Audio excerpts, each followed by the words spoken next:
અલથાણ ભટાર 4 રસ્તા નજીકના સુરત મહાનગરપાલિકાના અલથાણ ટેનામેન્ટ પાછળ આવેલ ગણેશ સાવંતની માલિકીની આઈ વિટનેસ ચેનલ અને નવગુજરાત ટાઈમ્સની કચેરીમાં ચાલતી દારૂની મહેફિલ પર પોલીસે છાપો મારી રાંદેર તાળવાડી વિસ્તારના કેબલ ઓપરેટર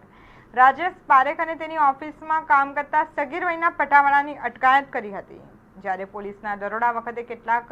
પિદ્ધળ એવા ન્યૂઝ ચેનલ અને પેપરની કહેવાતી માલિકી સાથે જોડાયેલા વિવાદાસ્પદ ઇસમ સહિતના કેબલ ઓપરેટરો ભાગી છૂટવામાં સફળ રહ્યા હતા।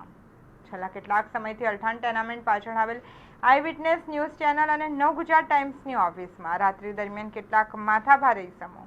રોજ દારૂની મહેફિલ માણી દારૂના નશામાં છાકટા બની તમાશો કરતા સ્થાનિક રહેવાસીઓ ત્રાહિમામ પોકારી ઉઠ્યા હતા। છેલ્લા કેટલાક મહિનાઓથી ચાલતી રોજબરોજ રાત્રિ દરમિયાન દારૂની મહેફિલોના કારણે દારૂડિયાઓ તરફથી કરાતા નાચ સહિતના શોરબકોરને કારણે સ્થાનિક પરિવારોના વિદ્યાર્થીઓને પરીક્ષાઓમાં પણ ખલેલ પહોંચી હતી।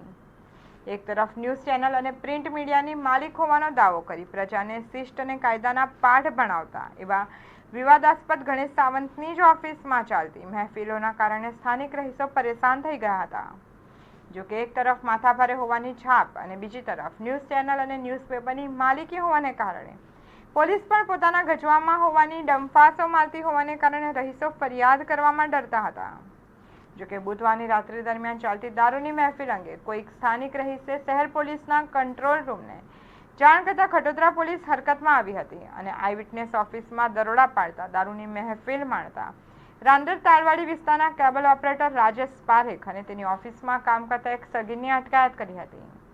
જ્યારે પોલીસના દરોડા વખતે ગણેશ સાવંત, વિનોદ સોલંકી સહિત 4 ઇસમો પણ પકડાયા હતા। જો કે રાજકીય વગ ધરાવતા એવા માથાભારે ગણેશ સાવંત સહિતની પિદ્ધર ટોળકીને છોડી મૂકવા માટે ભલામણ આવતા પોલીસે તેઓ સામે કેસ નહીં કરી છોડી મૂક્યા હતા। એક તરફ સુરત શહેરના કર્તવ્યનિષ્ઠ અને શિસ્તના આગ્રહી એવા શહેર પોલીસ કમિશનર સતીશ શર્મા શહેરમાં પ્રોહિબિશનના કાયદાનો સખત રીતે અમલ થાય તે માટેના આદેશો જારી કર્યા છે, પરંતુ પોલીસ ડિપાર્ટમેન્ટમાં જ કેટલીક ફૂટેલી કારતૂસ એવા પોલીસ કર્મીઓ રાજકીય વગ હેઠળ દબાઈને કાર્યવાહી કરવામાં ઢીલું વલણ અપનાવતા હોય છે। જોકે ગત બુધવારની રાત્રિ દરમિયાન ગણેશ સાવંતની માલિકીની આઈ વિટનેસની ઓફિસમાં જ પડેલા પોલીસના દરોડામાં કોઈ રાજકીય મોટા માથાનો ફોન આવતા પોલીસે ગણેશ સાવંત, વિનોદ સોલંકી સહિતના 4ને છોડી મૂક્યા હોવાનું સ્થાનિક રહીશોમાં ચર્ચાઈ રહ્યું છે।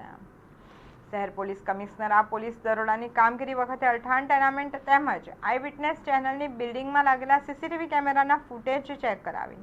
દારૂની મહેફિલમાં સંડોવાયેલા એવા આરોપીઓ સામે કાર્યવાહી કરવા તેમજ આ પિદ્ધરોને રાજકીય ભલામણથી છોડી મૂકનાર એવા પોલીસ કર્મીઓ સામે પણ કાર્યવાહી કરે તેવી માંગ સ્થાનિક રહીશોમાં ઉઠવા પામી છે।